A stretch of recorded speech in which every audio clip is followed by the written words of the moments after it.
ናይ ምንባር ትርጉም እንታይ እዩ? ሓደ ሰብ ከም ሰብ ዝግደሰለይ ክስእን ኣታ ፈጣሪ እንታይ ጌርካ ነይረ ሓደ ሰብ ቁልሕሉ ዝርእየኒ ክስእን ቤና ትዛረብ ዘላ ክልተ መሓዙታ ኣርኪ ሒዘን ቤና ካብ ተረፍ ብዙሕ ስለ ዝገበረት ቀጻሊ ከም ኣተን ክትመስል ከም ዝበሓገት እያ እንትኾነ ሓሳብ ልባ ስለ ዘይስመረላ ብቁመጣን ድማ ምስ ነፍሳ ወትሩ ከም ዝተባኣሰት እያ ሓንሳብ ክፍዕቲ ስለ ዝኾንኩ ትብል ሓንሳብ ንኽፍቀር ኣይተፈጠርኩን ትብል እንታይ ኸ ብዝኣ ነብሲ ሓማቕ ትዛረብ መወዳእቱ እንዳርጋ ናብ ጭንቀት ኣድሒውሎም ቤና ምዝራብ ደረጃ በፂሖም ሓንደበት ኣብ መንገዳ ሩባ ስለ ዝረአየት ዘሊል ክእቶሞ ነብስኻ እትመፃ ኮይኑን ኣብ ልዕሊ እቲ ቢንቶ ኮይና ዘሊላ ንምእቶም ነግፈረግ እንዳበለት ኩሎም ሓደ ካብ ሳይክሉ ነጢሩ ወሪዱ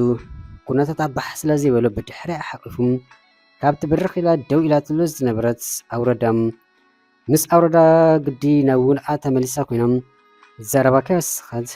ተነኺኻ በኸየት ተሓዩኻ እንተነበረም በቲ ዘላቶ ኩነታት ገዲፏ ክኸይድ ኣይመረፀን ኣክንድኡ እንታይ ከም ዝኾነት እዩ ክሓታ ወሲኑ እንተርፈ ብኸያት ግና ናይ ዘረባ ሸውሓት ኣይነበራን ከምዚ ንሱ የብካዩ ዘሎ ከይበሃል ስለ ዝተሰከፈም የማን ፀጋም ኣቅባሕቢሐም ዝኾነትኩም ብዘይገድስ ኣብ ሓቕፉ ኣእትዩ ከፀናንዓ ሓቒፉ ኣብ ኣፍ ልቡ ኣተርኣሰም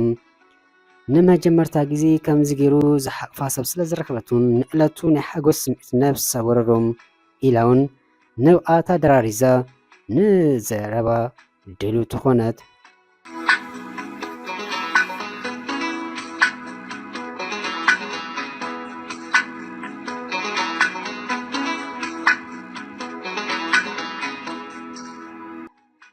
ምክንያት ንሕሳብ ናብ ትሩባ መዝለልያ ምስ ሓተታም ዝኾነ ሰብ ከም ዘይገደሰለም ብሓዙታ ኣብ ናይ ፍቕሪ ባሕሪ እንዳሓንበሳ ንሳቤና ከም ዝተረፈትን ገለ ኩሉ ምስ ኣዕለለቱም በቲ ሓደ ደንገጸላ በቲ ካልእ ድማ ተገረመ ሰብስባ ነናቱ ዝሕሙ ብዙሕ ነገር ኣሎ እንዳበለ ናብ ካልእ ሓሳብ ኣተወ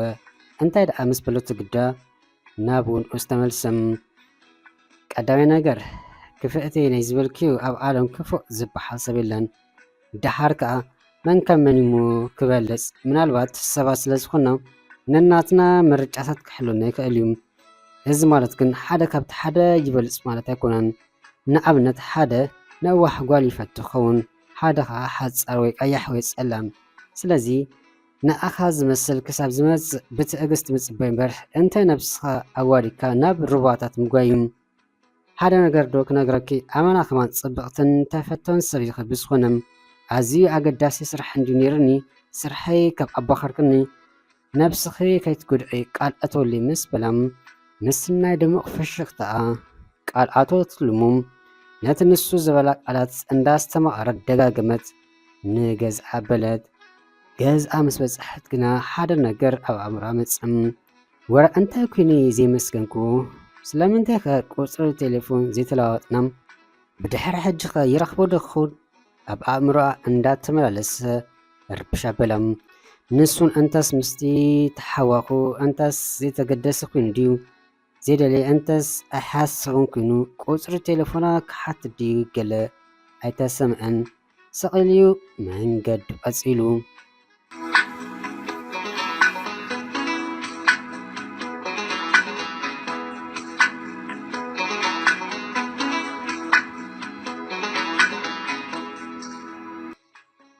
ምስ ክልተ መሓዙታ ኣብ ካፈ ኮፍ ኢላ ሻሂ እንዳሰተየት ኩሎም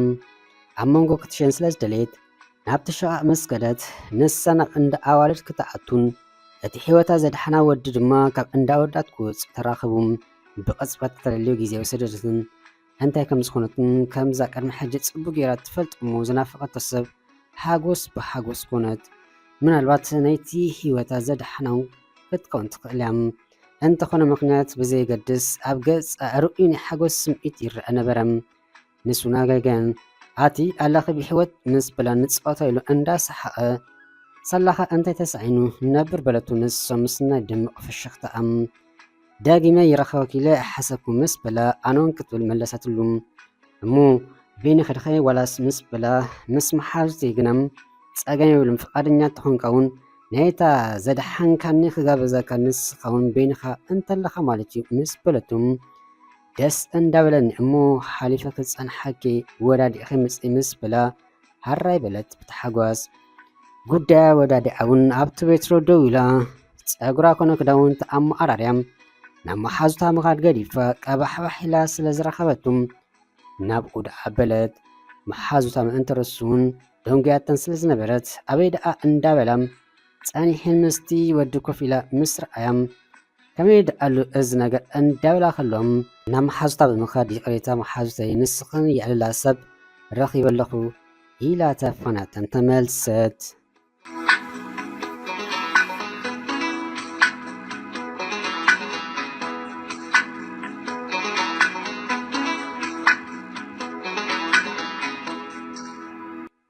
በቃ ካብታ መዓልትኒኑ ዕላል ኮነ ዕላል ጥራሕ ግን ዘይኮነ መቐረት ዓለም ፅቡቅ ይራርኣዮም ንኣይ ዝግደሰለይ ሰብ ዘየለይ ትብል ዝነበረት ቆል ወዩ ደኣ ኣተሓሳሰባ ይንበር ብቐደሙን ምስኡ ካብቲ ከይድ ብሕልፊ ድሞም ዝግደሱላ 100 እዮም ኮይኖም እንተኾነ ልባ ብጀካና ሓደ ሰብ ንኻልእ ክሰምዕ ፍቃደኛ ይነበረን መውዳእቱን ኣብ ፍቕሪ ወደቐት ንሱን ክጅመር ፈቲዋ ስለ ዝነበረ ተፋቒሮም ጥራሕ ዘይኮኑስ መሓዙታ ምስ ይዕርክተን ክበኣሳ ከለዋ ንሳ ገና ተመርዓቶስ መውዳእቱን ወለደት ብኡ ኣቢላ ድማ ሕጉስ ህይወት ክትመርሕ ጀመረት። እቲ ናትካ ዝበሉ ኣብ ሰዓቱ ክመፅእ ስለ ዝኾነ ነብስኻ ምስ ካልኦት እንዳወዳደርካ ኣይትጉዳእ እያ ንስኻ ኢኻ ንስኻ ድማ ናትካ ህይወት ዘለካ ሰብ ኢኻ ካብ ኮነ ህይወትካ ፈፂምካ ምስ ካልኦት ሰባት ከይተወዳድራ ልዕሊ ኩሉ ድማ ኩሉ ሰብ መዓረ ምዃኑ ኣሚንካ ኣብ ገዛእ ነብስኻ ኣሚንካ ተጓዓዝ።